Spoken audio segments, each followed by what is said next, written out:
Nous nous trouvons dans la crypte Saint-Pidis, juste en dessous de l'église du séminaire d'Écône. C'est ici que repose depuis le 24 septembre dernier Monseigneur Marcel Lefebvre. Il est maintenant plus facile d'accéder à sa tombe pour s'y recueillir. C'est aussi une sépulture plus digne.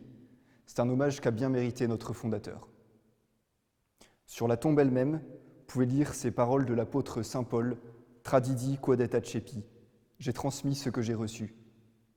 C'est une des phrases marquantes du sermon que Monseigneur Lefebvre a prononcé lors des consécrations épiscopales de 1988. Il tenait à ce que ces mots soient gravés sur sa tombe. Ce que j'ai reçu, c'est-à-dire une foi profonde dans la divinité du Christ, un désir ardent que son règne arrive dans la société, une charité qui vient de Jésus crucifié, qui s'offre à l'autel tous les jours pour notre salut.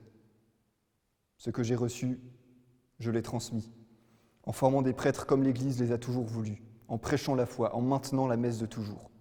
Voilà tout le combat de Monseigneur Lefebvre, transmettre ce qu'il avait reçu de l'Église. Alors, au-dessus du tombeau, vous pouvez voir le gisant qui représente Monseigneur Lefebvre en vêtements épiscopaux, qui dort du sommeil des justes, en attendant paisiblement la résurrection. Le prélat est revêtu d'ornements, reproduisant fidèlement ceux que Monseigneur Lefebvre avait coutume de porter. En particulier l'aube et celle qu'il portait lors de la cérémonie des sacres en 1988. Quant à la crosse qui est encore en cours de réalisation, elle est à l'image de celle qui lui a été offerte pour son jubilé sacerdotal de 1979. La plaque commémorative, avec les armoiries du prélat, on y lit sa devise qui est tirée de Saint Jean, « Et nos credidimus caritati », nous avons cru à la charité. En dessous sont mentionnés les principaux titres de Monseigneur, rappelant ainsi la tâche considérable qu'il a accomplie tout au long de sa vie, passée au service de la Sainte Église. Cet imposant monument n'est pas encore tout à fait terminé, cependant, on devine aisément que les coûts de réalisation sont immenses. Alors n'hésitez pas à faire un don pour participer vous aussi à cette réalisation. Votre aide nous est très précieuse. Merci infiniment. À présent, remontons un peu en arrière dans le temps et allons rencontrer notre sculpteur dans son atelier quelques jours avant l'installation du gisant.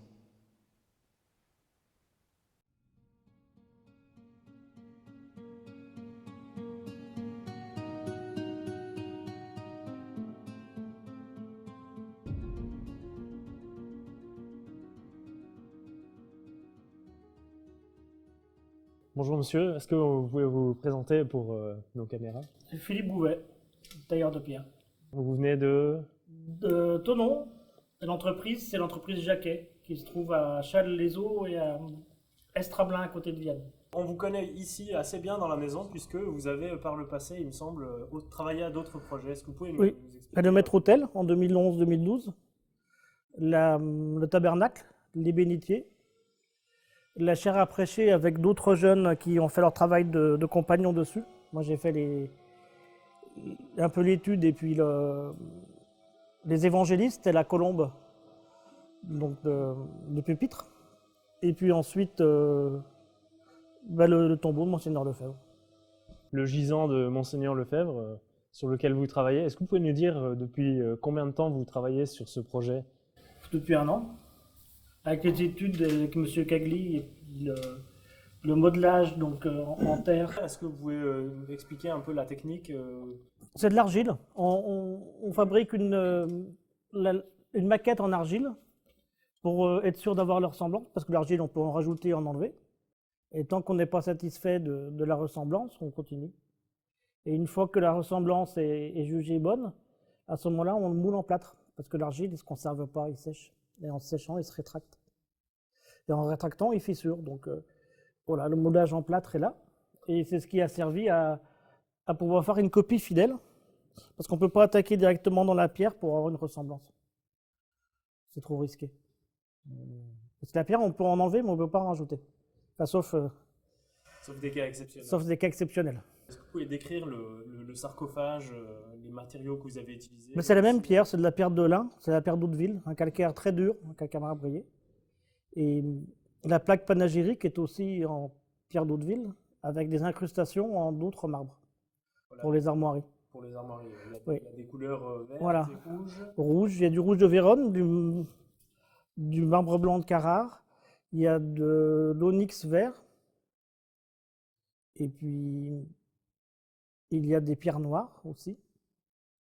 Et puis de la scagliole. C'est un procédé antique avec des colorants naturels, du plâtre à modeler et de la colle d'os qui imite la pierre. Voilà. Et le sarcophage, vous avez aussi commencé à travailler il y a une année à peu près sur ce Oui, projet. oui, sur les projets, oui. Et la réalisation s'est faite en printemps, après le déconfinement, puisqu'elle était posée fin juin. Est-ce que vous pouvez nous dire à peu près combien pèse le monument au total? Le gisant, il doit être à 800 kg. Et il va peser 4 tonnes 5. Bon, oui, 4 tonnes 5. Ouais.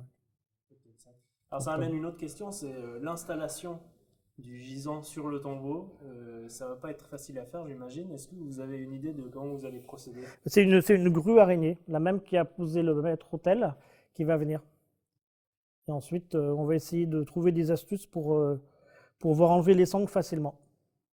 Le gisant qui paraît avoir subi quelques modifications récemment, est-ce que vous nous expliquez ce que vous êtes en train de faire à ce stade-là? Je vais rallonger l'aube pour la faire arriver au niveau des chaussures. Voilà. Et comment est-ce que vous allez procéder pour rallonger cette aube? Et bien là, je suis en train de faire une incrustation pour pouvoir ajouter une pierre à l'intérieur, de façon à ce que les joints soient camouflés et que rien ne se voie. Normalement, ça devrait aller. Et les chaussures ici, alors vous avez modifié quelque peu les chaussures, est-ce que vous nous expliquer ce que vous avez fait? Oui, on a changé de marque de chaussures. Les premières chaussures n'étaient pas... En fait, le choix n'était pas adapté. On a modifié pour les affiner. On a trouvé une autre paire de chaussures. Combien d'heures de travail cela vous a pris au total? On va approcher les 500, je pense, hein, en tout. Il y en aurait eu beaucoup moins, avec le maître-autel, il y en a eu beaucoup plus. Hein. Ça se compte par milliers, je crois. 1500 ou 1800, je sais plus. Est-ce que sur le reste du gisant, il reste des choses encore à affiner ou à La dentelle. Au niveau des manchettes, des gants, en fait, c'est les broderies que je dois mettre en place. Sinon, et puis il y a un peu de polissage, quoi. Quelques finitions autour, mais c'est quasiment, le visage est fini. Les mains, il reste plus que un petit peu de renfoncement. Je vais creuser un petit peu entre les doigts pour donner plus de relief. Mais sinon, c'est quasiment terminé.